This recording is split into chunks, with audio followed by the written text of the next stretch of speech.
Hi everybody, welcome back to my channel. My name is Kriti and today's video is going to be super informative. The topic today I have for you is how to find a job here in Denmark. What are the challenges and what are the possible solutions?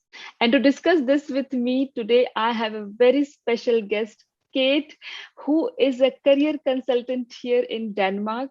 She provides career counseling and job search training for international job seekers.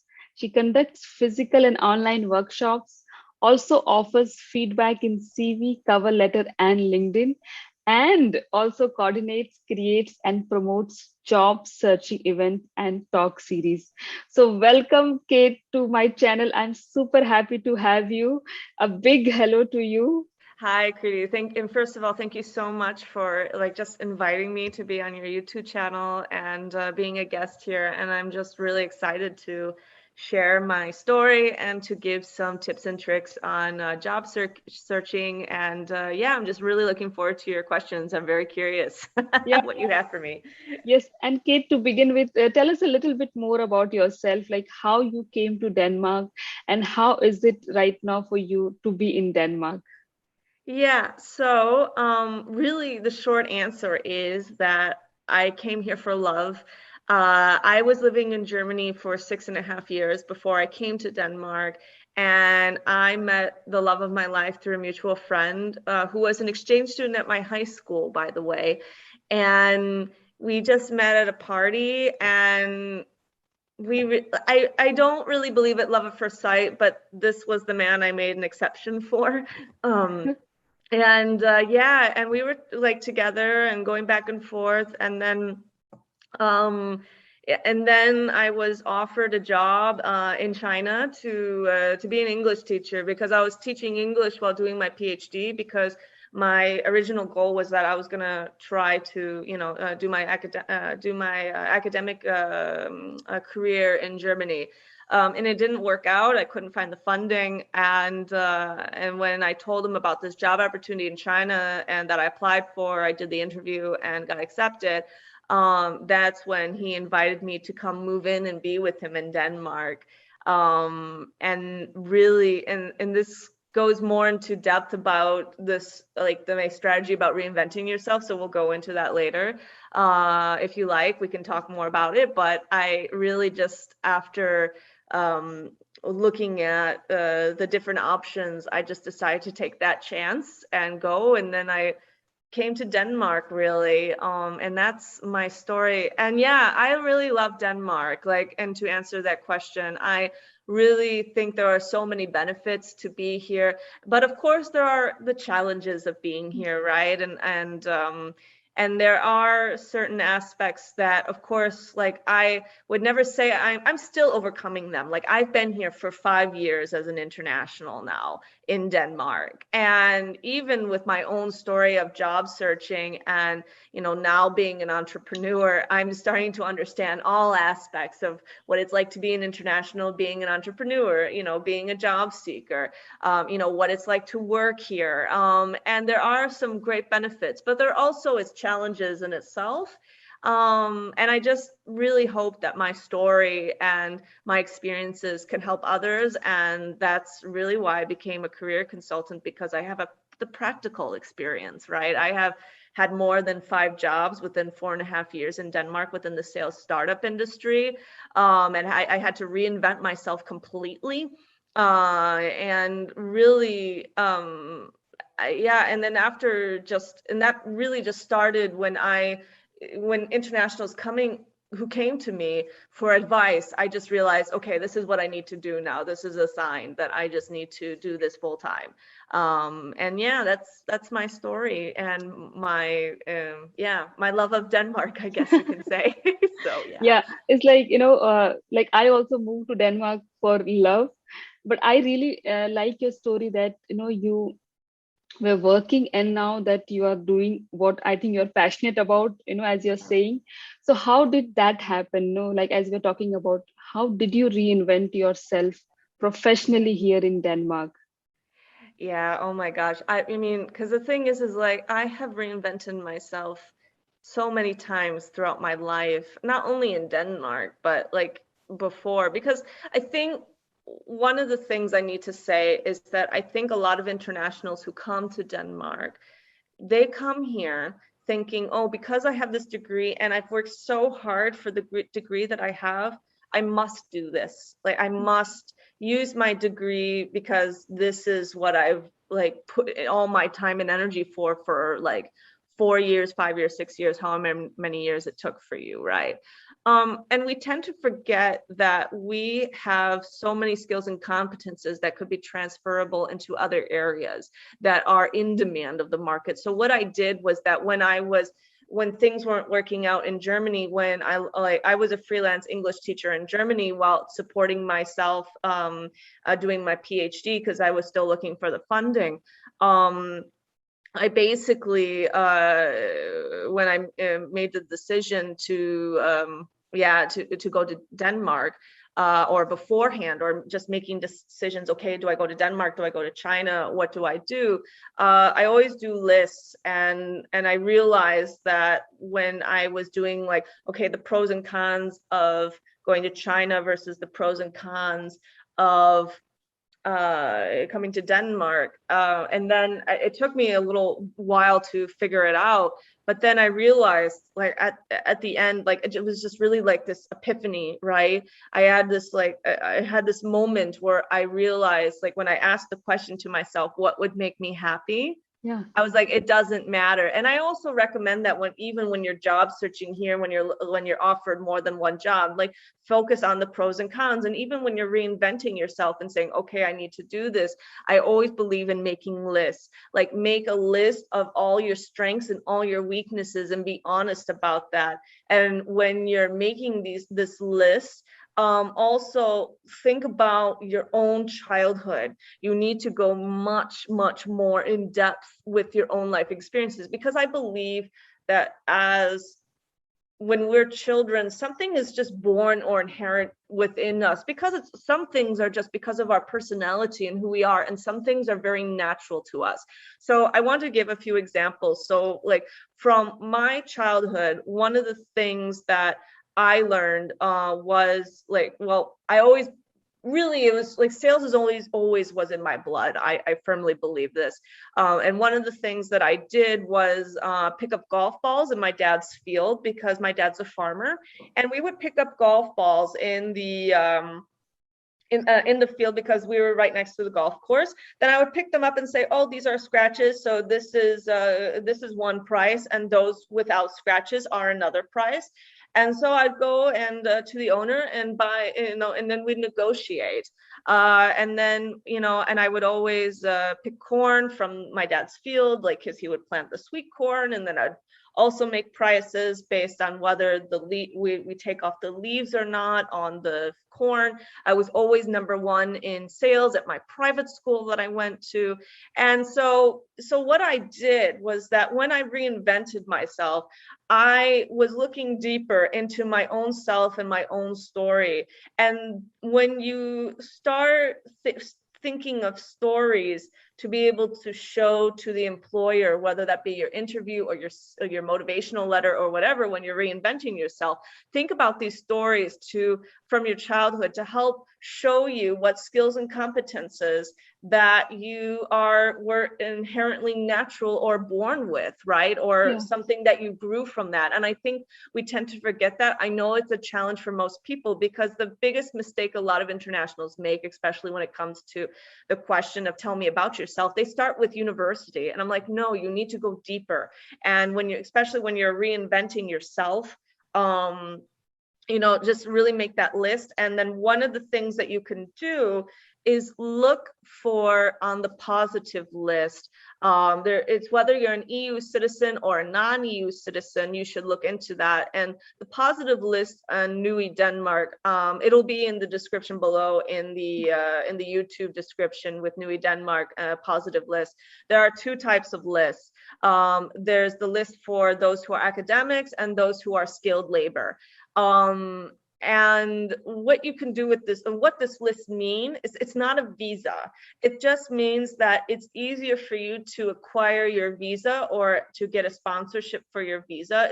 Your visa process will go faster, because these areas are in high demand in Denmark, and that this is what the Danish labor market needs now. And so to give a few examples are engineering, nursing, doctors, you know, the obvious, but you also have like sometimes really weird ones like being an organist or a preacher or whatever.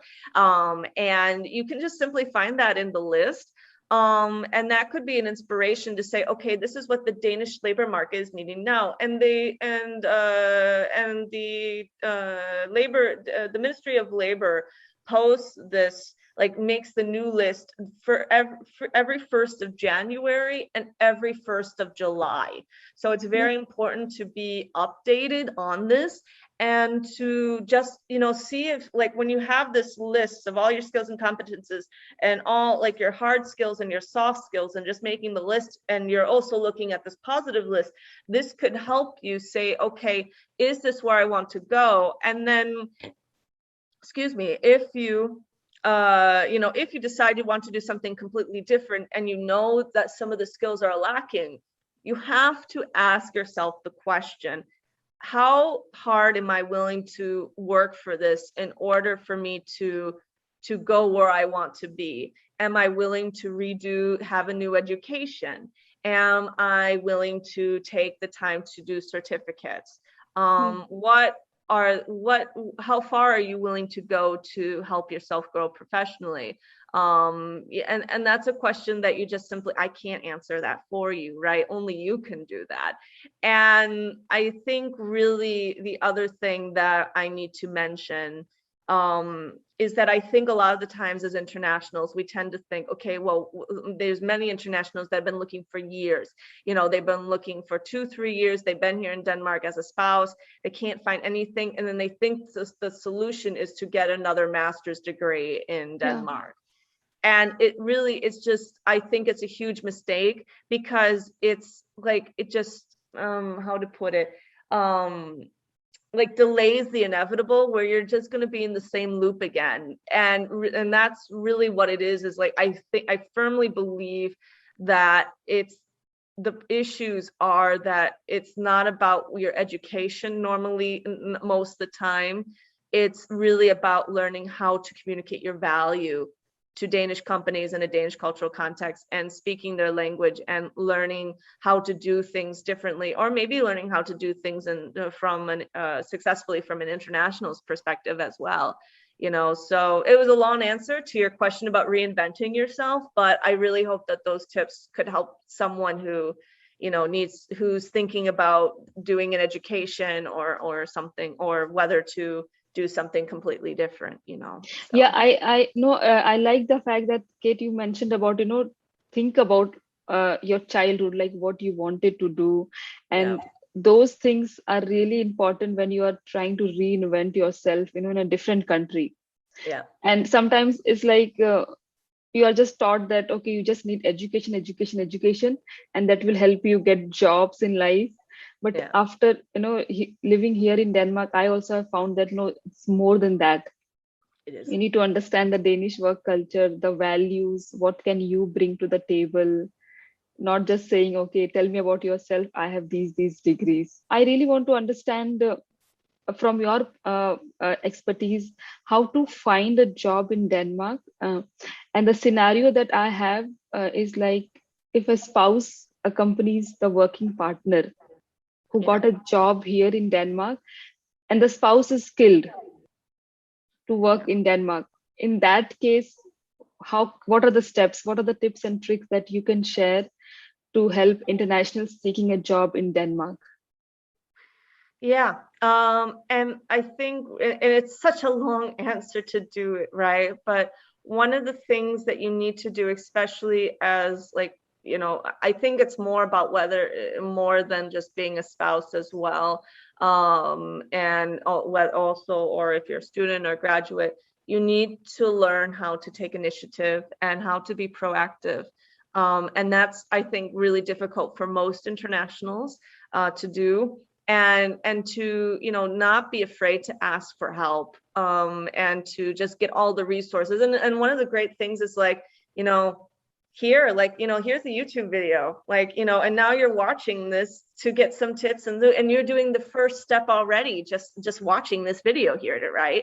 And then the next step would be, okay, maybe reach out to Kate, or maybe reach out to someone else. It doesn't have to be me. It could be, other people or other resources. Just take all the resources that you can, and then decide, okay, and then you just have to pick and choose, because there's just so much information out there that you need to decide what's best for you at the end of the day, and what would work for you. Because I think for us as internationals, we tend to learn how to do things in a Danish cultural context, but sometimes we lose ourselves in the process as well, and we shouldn't do that. So that's why I say you need to pick and choose what is right and feels right for you.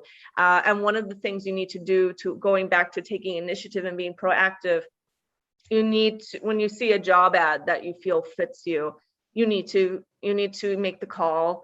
You need to make the email. And a lot of the times I get the question of like, oh, like, you shouldn't make the call for the sake of calling. And yes, I agree, you shouldn't do or send an email, but there are always questions that you can ask, always. And a lot of the times they're like, well, I see the job ad and I don't like have any questions. There's always something to ask, because you have to think of it differently. It's not always about the questions. You might know the answers to it, but it doesn't matter. It's about building a professional relationship to the other side, to the decision maker, to the HR, to recruiter, whoever you are. You need to build that personal relationship, make that first impression, because that's when it's going to make you stand out from your application being pulled out, so that they will remember you. And that's very, very important to do. So learn how to ask the right questions, learn how to, make that relationship, learn, and even if your Danish is limited, just go for it. And even if it's, even in like my own experience, later on, a lot of the mistakes internationals make is saying, oh, well, there's a Danish job ad, so I'm not going to, and it's all in Danish, so I'm not going to apply for it because it's in the Danish language. That's the biggest mistake. I'll give you an example of one of my stories. And this is when you're more like intermediate Danish at this point. But what I did was I wrote an email in Danish. My Danish was okay at the time, it wasn't amazing. And I just wrote to them and said, hi, I'm writing to inquire about the position. I have a few years of experience within sales, and I believe I can bring value to your company because of this. And I was able to prove that. And I said, however, I said this role 100% matches my skills and competences. However, I didn't say however, don't say the word however, that's negative. Never say anything negative. And I said, my Danish is lacking at this time. But I'm learning, and I'm developing my skills and competences. Like, I'm speaking to my husband in Danish. My husband's Danish, by the way. I'm speaking to my husband in Danish. I'm taking Danish courses to improve. But my Danish is not to the point yet where I could sell in Danish. And I said, but I hope you can overlook this and see the value that I've already explained to you. And then I said, here's my LinkedIn profile. Actually the question I asked was, do you believe that I could bring value to bring value to your business? And then I said, here's my LinkedIn profile. And I said, I hope you can oversee my competences, blah, blah, blah. And I hope to hear from you soon. I'm not kidding. A few hours later, I get an email and said, could you call me as soon as you can today? Here's my number. Wow. And then yeah, I'm not kidding. And then what happened was that I ended up having a great conversation with him, and asking questions and so on. We talked for like 30 minutes. And he's like, can you come for an interview tomorrow? I was like, yeah, that'd be great. I said, but don't you want like my CV and motivation letter? Should I have time for that? He's like, don't bother. I have your LinkedIn profile. So that is the importance of another step I need to tell you is like, have a really good profile and make sure that it's optimized with relevant keywords and make it really sharp, because 67% of the Danish population have a LinkedIn profile.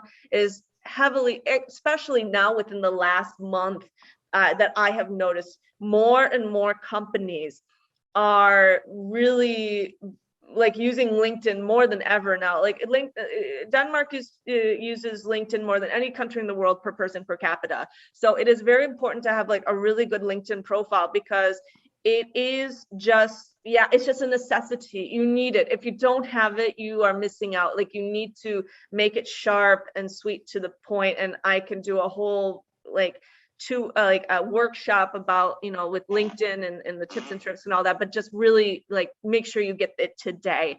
Learn how to network. That's so important. Like, of course, there's like the targeting the application, and you need to do that and learn how to do it in the Danish cultural context and so on. But really, I did a survey last year on about how most like about the how satisfied internationals are with the current English job search services in Denmark. And one of the questions I asked to employed internationals was, how did you get your previous job, like your most recent job in Denmark? And the number one answer was networking. And I was shocked. I did not expect that at all, because have been told, like, because most of the jobs that I have gotten were from job ads. I have gotten jobs from networking, my most recent employments, you can say, but I didn't expect that. And so learn how to network, learn how to have coffee meetings.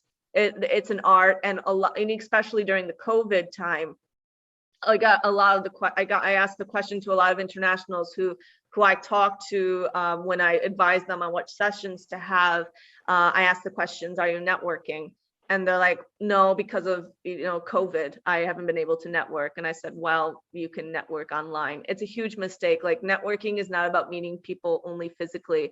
It's also meeting people online. Because imagine if you're an international, like let's say lives in Kolding, and you're willing to relocate, let's say, for your position, and let's say you're want to connect with someone in Copenhagen, you're really interested in that company, let's say Pandora, and that you like a marketing assistant position, you're like, oh, this is perfect. You find the CMO of that company, and you just need to, and you can just connect with them on LinkedIn. And my opinion on this is that you need to add that note and not just send a connection request. Because if you cannot say exactly what you want to say to someone in less than 500 characters, you're not an efficient and effective networker. And don't bother with getting LinkedIn Premium. LinkedIn is becoming better with kind of forcing people into getting the premium, but it's not quite there yet. So as of now, don't get premium. I think it's a waste of money. But maybe I think it will become, my answer might be different in 6 months from now. And also just like keep up to date with LinkedIn algorithms and marketing. Like everyone today needs basic marketing skills today, in my opinion. So you can learn about, like, especially if you're making content, like learn how to make LinkedIn content. Because a lot of the times I see internationals or spouses go like, oh, I'm looking for a child, do the needful, here's my CV. And that's it. And they haven't done anything before. They have done no posts. They have done no content. They have not built, like, of course, when you start networking, LinkedIn content is like the next advanced step to take. And then you not only expand your network by learning about what hashtags to use and how, like, learning some basic marketing skills. You build a relationship and to your current network, and while expanding it by using the right hashtags and so on. So simply learn like how to make the content. And then once you get people engaging and making valuable content about like tips on marketing, or maybe on agriculture, or about engineering, expanding data processes, whatever your background is, make sure that you're pushing out valuable content like this. Like, you're doing a great job, Kriti, by just like making a YouTube video and making valuable content. That's like a great first step for anyone. You can do YouTube, you can do like Twitter, whatever it is, like, but definitely LinkedIn, like, content is like the best way. And then once you build relationship, and once you get so many likes and people commenting and so on, then you can go and say, here's my CV and could you please help me? Not that it doesn't work, it does sometimes, but I think it's a mistake to do it too early, especially if you don't have that many connections and you're Yeah. just like, oh, I'm hoping for the best. And then of course there's the job interview, and be prepared for that and learn how to do things in the Danish work cultural context, and just get that training.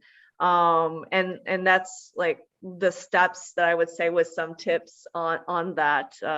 But yeah, I hope that was insightful and useful, Yes. or opening, eye-opening, that is. Yes, Kate, I'm like getting so many questions on the spot as you're Yeah, speaking, like, networking, LinkedIn, adding your values, showing what values can you bring to the table. yeah, I want to ask you, like, networking is such a powerful thing here in Denmark, but yeah, sometimes I feel with, like, if you're coming from a culture where it is not that much, was taught to you, or you are little shy, yeah. then how do you do that? Because in Denmark, okay, you need to network. What can I do, like, in the first step if I'm new to Denmark? How should I go about it? Oh, that's such a great question, because that goes again with LinkedIn. LinkedIn is like the best tool to use, especially when you're an introvert. And the reason for that is that you can start by just going online. And when you're an introvert, you're the best tool, power tool that you have being an introvert is that you're good at listening. And Hmm. that's great to have. So don't be afraid to use that. And also remember that the point, in my opinion, the point of networking is gaining knowledge. That's what it is gaining knowledge, gaining insights. And of course, that goal might be to get a job at the end, but I don't think you should go in network and saying like, oh, I'm going to go in and thinking I'm going to get a job at this company. You need to think with a different perspective. Like, if any of you know like Game of Thrones, or if you know Game of Thrones, it's about building allies and building relationships, and like, trying to survive in this world of whatever that land is called. I can't remember, but that's really what it is. Like, networking is really gaining allies. That's Yeah. what it is gaining allies and getting information about how to do things. Maybe one company does recruiting differently than another. Maybe you find out, oh, this company uses ATS scanner. You can find out about what it's like to work there. There are so many ways in how you can do that. And being an introvert, you can simply go within that, when you add that note and saying, hi, I'm writing to you because there's this, let's say you see a job. Let's give an example. Let's say there's a job ad that there is no email or telephone number for, but you want to find out if this is the right company for you, right? And you have some questions to ask. So what you could do is that you can write in and say hi, or try to find the right person. It's a bit difficult to do, but you can write to someone in that department and say, hi, I'm writing to you because there's this marketing position that is really interesting and I believe I fit, but I really want to make sure that this is the right company fit for me. So I was wondering if I could talk to you about your experiences. Can we meet over coffee? My treat. Something like this. And that's a really great way, instead of, like, because I think a lot of, as being an introvert, like, it's really hard for us to go on the phone and to talk, Yeah. right? And to make that. So LinkedIn is just such a great tool to ask that. And of course, when you say like, oh, I'm gonna, offers most, I mean, what I love about Denmark is that Danes are very kind, very caring, willing to go out of their way to help you most of the time. Most Danes would. And I know that most would do it for free, and not, you don't have to pay for coffee, but showing that you are willing to pay for their coffee shows that you value their time, and that and giving them coffee and paying for their coffee is just a sign of simple like courtesy, at the end of Yeah. the day. So and that's simply like going in and like really networking is under like some tools that you use within sales as well, when you're like asking, you have a date and time and so on. And being an introvert as well, like, just ask your question and like questions when you're having this coffee meeting, and let them talk. Just let them talk and get as much information as you can. And and then at the end, of course, thank them for their time and say, if there's anything that I can do for you, let me know. Or ask them, is there anything I can do for you? And and I think really is this just like letting them talk, using LinkedIn as a tool, especially if you're an introvert, and it's really the best way to go about it, in my opinion. I think it's just for anyone, but especially for introverts, LinkedIn is like your number one tool that you need to be using. So, Yeah. Okay, so this is like really insightful. Like, just connect over LinkedIn, message them, yeah. and if it work, like go out for a coffee and talk to them. Because in Denmark, it's not like, like you don't need to try to impress them. Just No. meet, share the knowledge, understand what the job is, but not go with the intention that, okay, this is what I'm doing just to get a job. Just go Right. and understand. Yeah. Okay.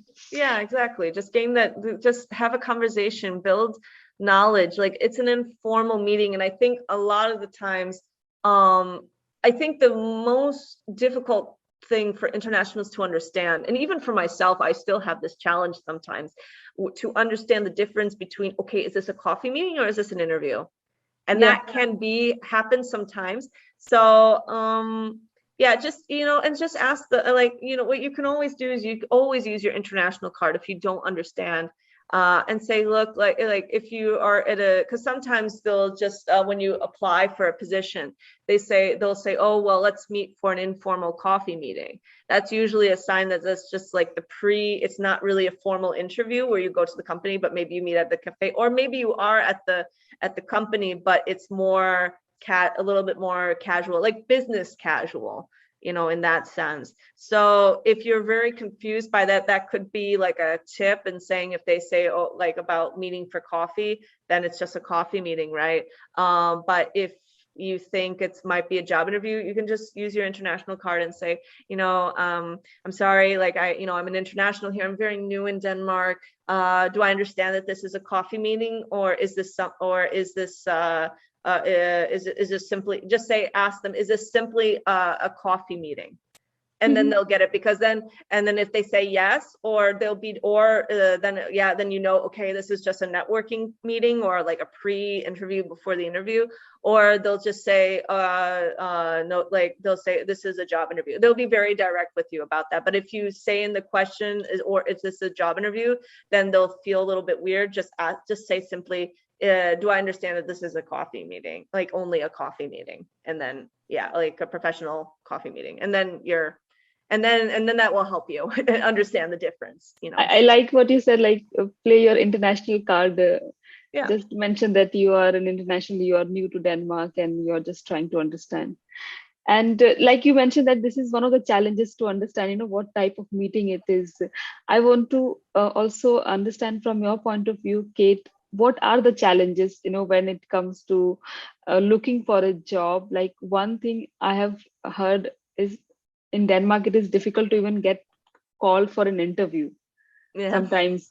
It And is. then what are the possible solutions that you would like to share with us?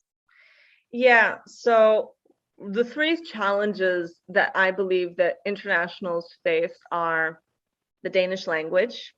It is bloody difficult to learn. And even for my own self, I mean, learning a language is a process, and it is very difficult in that sense. And especially with so many positions that say that you need to be fluent in Danish, and you might fit that 100%, but the Danish language is not quite there for you yet.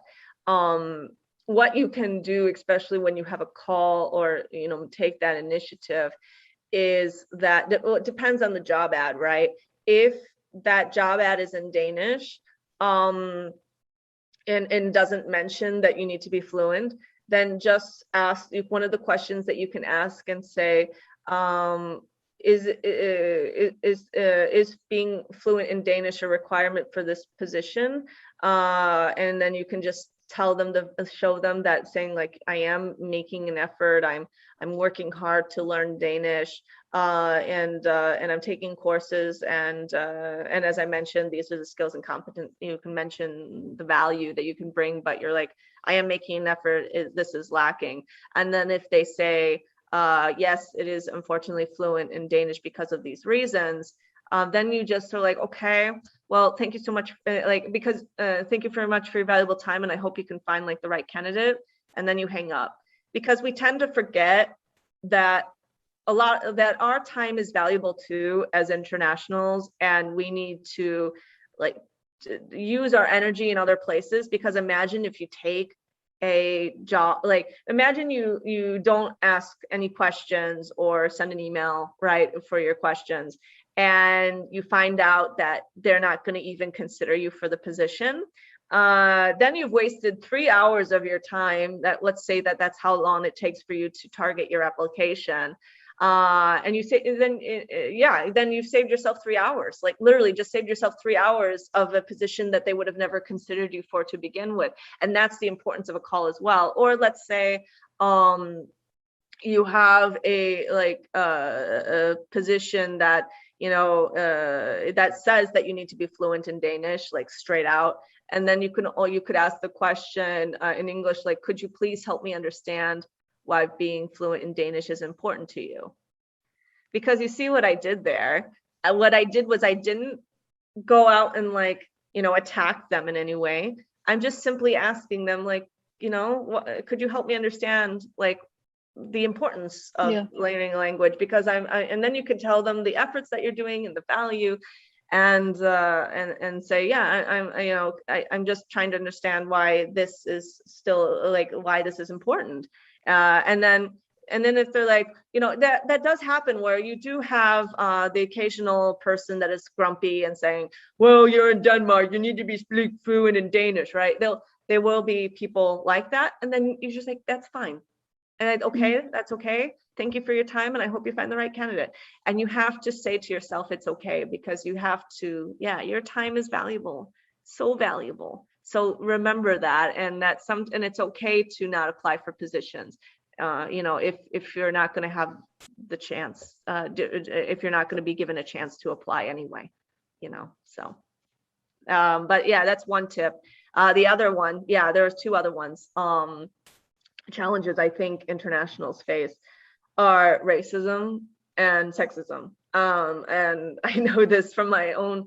I can relate to the sexism part. I don't know, maybe some racism, but I think those from India or from African countries, or really Eastern Europe, I think a lot of internationals can relate to the racism part, or feel that they are being discriminated because they come from a different country, right? So one of the things that you can do is just simply take your nationality out. Simply take it out, because I know a lot of Danish career counselors say it's about putting in your nationality, is about showing your personality. And I know some internationals will say that, oh, well, we shouldn't be afraid of our nationality and show who we are. But that's not what I'm saying at all. I'm saying that you need to show the value of what you can do for the company before you even tell what nationality you are. And you can talk about your nationality and be very proud of your nationality at the job interview. That's totally fine. At that point, you got it. So who cares? You need to show first the value to the company. And then once you show that, then they're not going to care at the end of the day, because they just want you to know, they want to know that you can do the job. And when you have the interview, then it's more about the personality fit. So take your nationality out, take out your age. I see this birthday, they put in, especially as a woman, we as minority women tend to be discriminated against because, simply put, we have birth giving hips. That's all it is. Because in Denmark has great maternity leave and has great labor laws and protection for women as well, and giving benefits for that. And companies simply don't want to hire you, might not want to hire you because they don't want to pay for that maternity leave. it's as simple as that. So don't put in your birthday. You can, I'm a little bit conflicted with the marital status. I would still say take it out. If you are married to a Danish man, that helps. So then put that in. But if you're not, and it's with your spouse, consider taking it out. There is the debate about whether to put that in with personality and stuff, but all I can say is, as well, is like, you can see and try different things and see what works for you. I have just found that with a lot of my students, it works. It does, like that. It works for them. I am a privileged white American woman, and it works. And putting that, it has normally worked for me, but I think, like, for a lot of internationals, it just doesn't work, and you just need to take it out. And also, when it comes to the headshot, consider like whether to have it in or not. I know it's taught a lot of the times, and it's such a difficult question to answer because that is normally what is being taught, to do that. And just try with, see whether it works or not. And if you do decide to put in your picture in, make sure that it's done by a professional headshot photographer, because hiring a good professional headshot photographer shows that you're willing to invest in yourself, and says, oh, well, they're willing to take me serious. Like it shows to them, oh, they take themselves seriously, so I should take them seriously too. So that's what it does. And working with a really good headshot photographer can help you with body language, and understand, like, when you talk to a photographer, they can help bring something out of you that you've never been able to show before, and really make sure that they understand body language, and then they can bring something else, something that of the personality that you want to portray. So, and then do A/B split testing. Like, A/B split testing is just a marketing term saying try it with and try without, and then see what works and doesn't work for you. And it's funny because my husband, who is a white Danish man, he never put his picture in his CV, and he got the job interview, and he actually ended up with getting the position anyway. So that also proves that you don't always need to have a personal headshot photo. It's just what matters to companies at the end of the day is the value. So yeah, and that's how I would believe that these tips that I've given and so on would help combat these type of challenges with Danish language and racism and sexism in Denmark. So thank you so much for sharing these particular things. I want to definitely ask you about the values that we are talking about. yeah. What are those values, like, when it comes to professional world? Like, is it related to your personality, or is it more like skill based? Yeah, I really think one of the things that you need to have, especially in your personal profile of your CV, is to always mention balancing teamwork and being independent.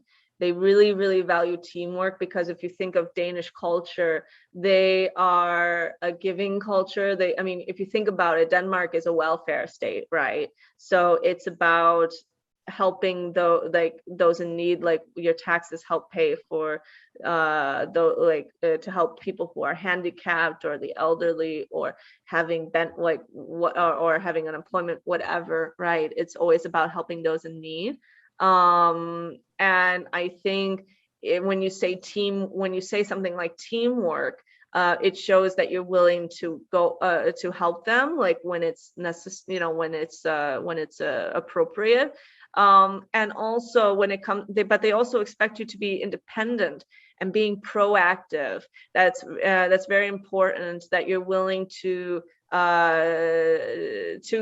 share your idea with the boss, and that you're not afraid of doing that in order to help maybe improve their processes. If there's another way of doing something, it's okay to go to your boss and present this idea if you can show numbers and value, numbers to prove it, for example.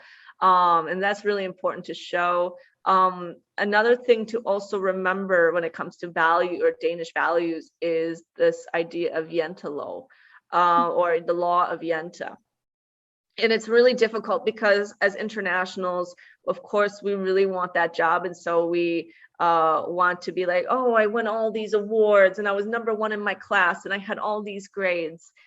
Most Danish companies don't care. They really, if you show yourself as being too cocky or too in your face about like boasting about yourself, they tend to think, oh, well, he's not the right fit for us because he's not humble. He is not, he thinks that he's special. They think that they are full of themselves, and you shouldn't do that. And that's such a challenge, especially with applications, because of course you need to talk about your achievements, but don't have it in their face. Like, don't have, say, like in your motivational title that you've won these awards or #1 in this or something like this. Like, don't, like, you tie it in like with being in a team, or and that you helped, you know, you're part of the team to help achieve this, you know, or maybe you could I'm just trying to think of another example.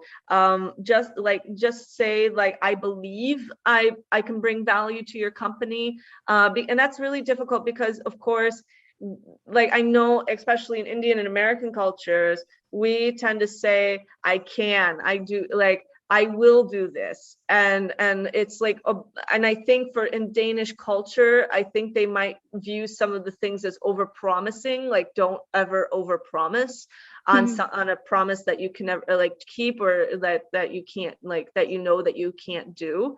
And I think that's one of the mistakes that I've made, especially as an American, because in the Danish work culture, or at least where we're in America, we always want to be patted on the back, and we always want to feel that we are accepted and that we're doing a good job, and that we want that approval all the time. And Danes, you have to just be quiet and like and not say anything until they bring it up themselves. And it's like, well, when do you bring up that promotion and all this? And you know, you have to let them come to you, and it's so difficult. But if you are going to, you know, tap on the window a bit, you know, you do it more in a light way, and not in a very boasting way, or showing that you're full of yourself, you know. So just I mean, we're going more into work culture in that sense, but I mean, when it comes to the applications, just bear that in mind with like not doing that, like not pressing it too much, because you're then you're speaking their language and saying this is the value, because it's more about showing that you're not against your values, if that makes their values, if that makes sense. So yeah, because in Denmark it's like even the Danish work culture is different than, and when you're coming here, it is something that can also shock you. Tell us a little bit about what can you expect differently in Denmark when you're working. Yeah, that's I think a lot of it is being informal. I think, and what I mean by informal is not like holy jeans and a hold in in like wearing a t-shirt. That's not what I mean by being informal. It's more being business casual, and that means like for men, for most companies, it's the white collar shirt with the long sleeve, or like a light blue shirt with like black slacks, or blue slacks. And that would be more business casual, or like the blue jacket. For women, it's like just, you know, wearing nice jeans and like a blouse. Normally, like what I'm wearing now would be also like totally fine to wear as well. And you just like, and I think that can be quite a shock, because I think on a lot of like, especially the American and I think Indian culture, and I think Africa as well, and maybe Asian too, you wear a tie a lot of the time, especially for men. And no, you don't do that here. Like, you know, I think ties are like just so out of date and out of fashion. I think Maersk has now gotten rid of that policy. Like, Maersk is the most formal company in Denmark, and they've also gotten rid of the policy recently about the tie and wearing a tie at work. So yeah, no one does that anymore. So yeah, no tie, and it's informal. And the other thing that I think is really a shock for most internationals is this idea of meeting after work, or like doing like a Friday bar, or doing a workation where you work hard and play hard. This and maybe doing like company dinners or like team building events that are more informal and more relaxed, like going bowling, for example, together, or ping pong events, or game board nights, whatever. This could be quite a shock, because I think what that does is, and sets in our mind that we are friends with our colleagues. And they're not our friends, like not at all. They're colleagues. And I really made that mistake myself, because I made such a connection with one company that was my favorite job, and I loved working there. And then I really start to realize after some time that, like, when they told me when I was leaving the company, like, oh, you can come here anytime and visit us, and it's no problem, right? And then when I actually did come there, I was like to visit, because I took them up on the offer. I was really shocked, because like two people, like genuinely, who I had a really good connection with at that time anyway, that talked to me and said hi, and we had a nice conversation. And then everyone else who I thought I had a good relationship with didn't talk to me at all.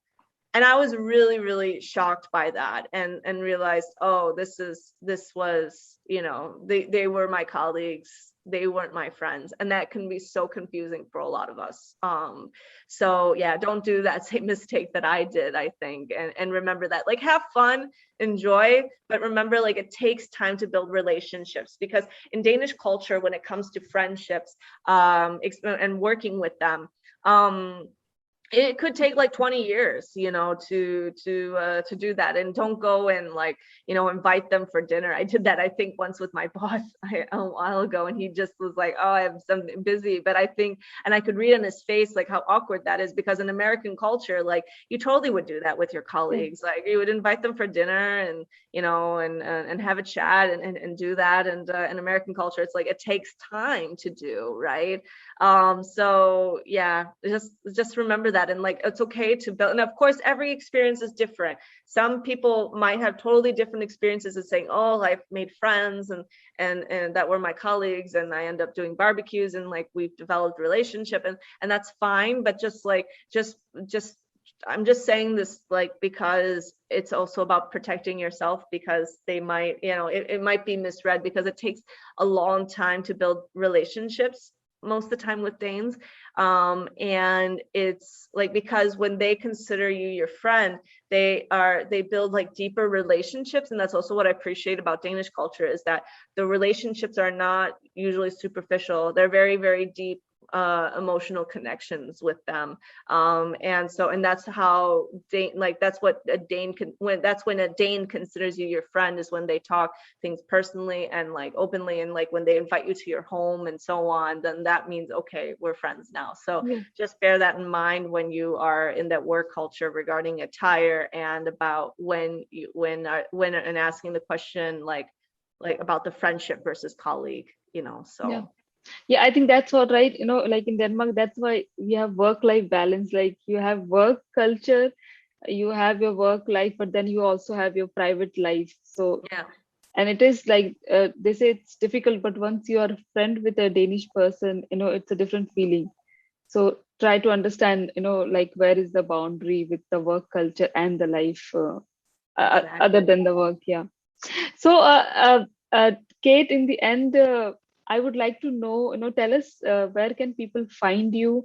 I want to also understand, that if people want to connect with you, like, how often do you do the events? What are your next events? Like, Yeah. the best way to connect with you. Yeah, really, the best way to connect with me is my LinkedIn profile.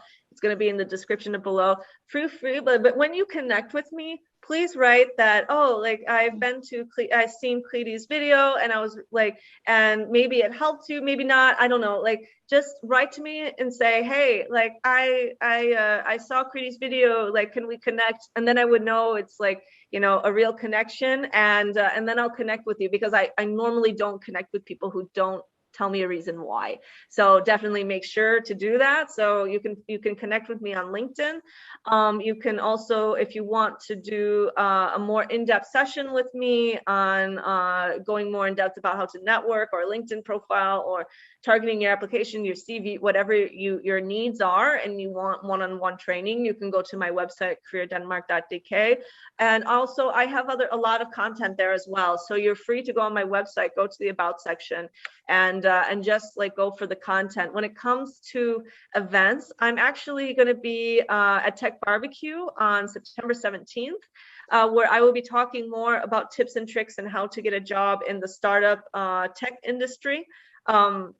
And because that's where my background is, with more than 5 positions, I worked in the sales tech startup world. So this was pretty brilliant for my background and for this talk. So like, please come. And if you can't afford the ticket, volunteer. Go and see if there's any place to volunteer, because that's not only great for your CV in any case, in saying that you volunteered at Tech Barbecue, but it's also a way to like network and meet people, and it's a physical event that's also online. Yeah, just like, that's a great opportunity if you can volunteer. So that's on September 17th coming up. Regarding future events, if you're in Aarhus on the 15th of September, I am doing also a motivational talk with more in-depth tips and tricks. It's more about my story. I talked a little bit about my story, but I go in depth with it, and I talk much more of tips than what we do with this video. And that's absolutely free in Aarhus. And just for other, like, following up to date with my events and so on, just go to my website and how often they are. It's really just like that question. It's just really about how many people or how many organizations hire me to do workshops, because my goal with Career Denmark has always been to get my workshops for free to internationals. That's always been my goal. And if you are on ACASA, or if you're going to the job center, or if you know of an international organization that would like to have me and to have me come, I have an email template on my website, and you can get inspired to use that email template to try to get me to come to do a workshop and to help with that. And that I appreciate your help, because yeah, I believe that Career Denmark is nothing without internationals. So your help to help me get my workshops for free, as this is my living, I would really appreciate that very much. Yeah, and but I'm planning on doing a tour, and in the fall in Jutland. Right now, I don't know when I'm going to be in Copenhagen after the 17th, but definitely I'm going to be planning on doing a motivational talk tour. So just, yeah, go to my website to keep up to date. Follow my page on Facebook. That's where most of my events are posted as well. And also on LinkedIn, I try to, I have them, the events is there as well. But my website and my Facebook page, Career Denmark, are the best places to keep up to date when seeing when I have events coming up as well. So Yeah, because Kate, this is the first time we are talking, on video call, and the first, in 10 minutes, I felt so connected with you. And I know, because I'm getting a lot of questions on my YouTube, like somebody wants to just, from India, want to find a job in Denmark and then move. So I would definitely tell everybody, connect with Kate, watch this video, and also book a one-on-one session with you, watch all the videos, and that will definitely help you. Okay. Kate, thank you so much for your time today, and definitely we can connect more in the future and have more videos around this, but this was so informative. Thank you so much, Kate. No worries. Thank you. And yeah, I'll see you guys at the next video. So yeah, bye everybody. Bye.